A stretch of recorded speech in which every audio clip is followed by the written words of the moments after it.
great new rod introductions, Corey, from both G. Loomis and Shimano, but that's not all they got coming, right? No, they got, so we talked about that, the SLX crankbait rod, and to add to the SLX family of the new MGL 70, and like I said, the first time I got that reel, I was like, this is a cool reel, and we're gonna smoke these big time. This created a lot of buzz around the office. Yeah, for sure. This was an exciting one for everybody. So yeah, Trey, if you could tell us a little bit about this reel.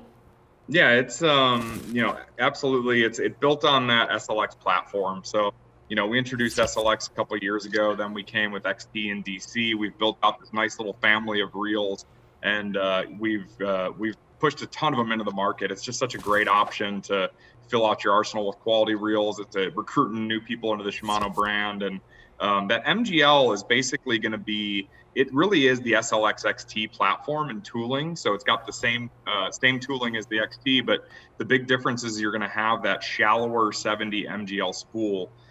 So it's not a typical 70 size where it's not kind of the smaller reel built around that smaller spool size. It's truly a shallower spool within that 150 style frame that you have in the rest of the SLXs. So it's not going to be too small if you have smaller or bigger hands or anything like that. It's going to fit perfectly, ergonomic, and really the advantages of that shallower MGL spool are it makes it incredibly easy to pitch and flip with and skip. And then also if you're throwing any sort of lighter baits, little cranks or small jerk baits, small topwaters, weightless Senko, I mean, the list goes on and on of all the stuff we like to throw. I'm personally I prefer to throw a bait caster whenever I can. I don't know, Alex is the same way in a lot of ways where if I can help it, I want to have a bait caster in my hand. I just feel like I can manage fish better when I've got them hooked. And these MGL spools, and when you get into these kind of smaller line capacity spools on like a Zodius 7'2" medium light bait finesse rod, you can do a lot of that in between stuff where you kind of might have asked yourself, like, do I need to throw this on a spinning rod? And you don't always have to. So it gives you a really good option for that. I mean, I think from the flipping and pitching piece as well, it makes it super easy to get that bait out there. I know a lot of times guys are pitching with like a little 3/8 ounce jig or a weightless Senko, and it's just a perfect option for all of that. Trey, something you were just touching on there, but I really want to hammer home to our listeners is there's that traditional middle space of baits that you wouldn't normally throw on casting gear, or you think, do I really want to throw that on casting gear? It's going to be a struggle. And for folks that haven't downsized their reel, that can be a game changer for your ability to throw lighter and smaller baits. And so that's really where this SLX MGL 70 is fitting.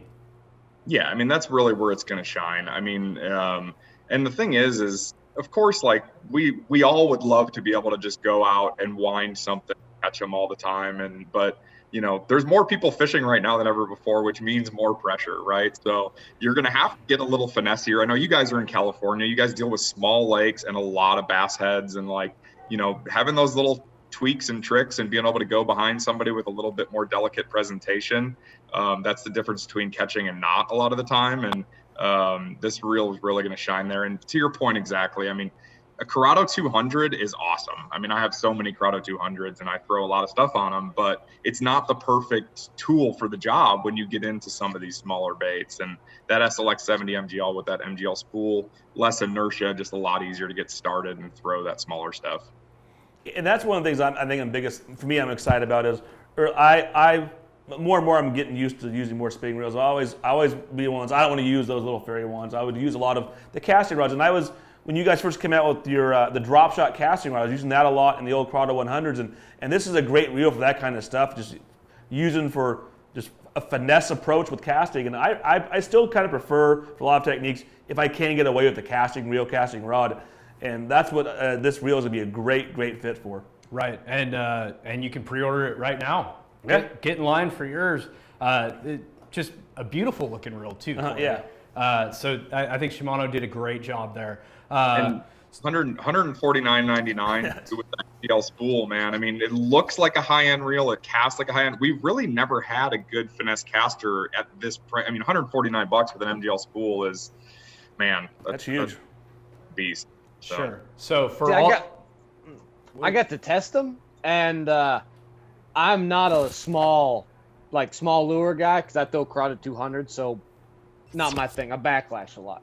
But I was throwing like the quarter ounce pop R, and I was pitching a weightless Cinco around, and it just makes you a whole lot better of a fisherman. So I mean, I've kind of seen the light, and I start doing it, even though I don't like to admit it a lot of times. But there's definitely a time when you can get small reel, small line, smaller rods, and you're just a whole lot more efficient. I have to put the 200s away. But that thing flipping, if anyone out there is wanting a reel just to like pitch and flip around like a weightless Cinco, that SLX MGL is pretty hardcore. It's awesome, actually. I think this is going to be a big hit and find its way into a lot of people's hands, and really, I that's what I hope most for people's fishing is it's going to open their eyes on a whole new variety of baits that they can throw on casting gear. So Trey, thank you for taking us through that one.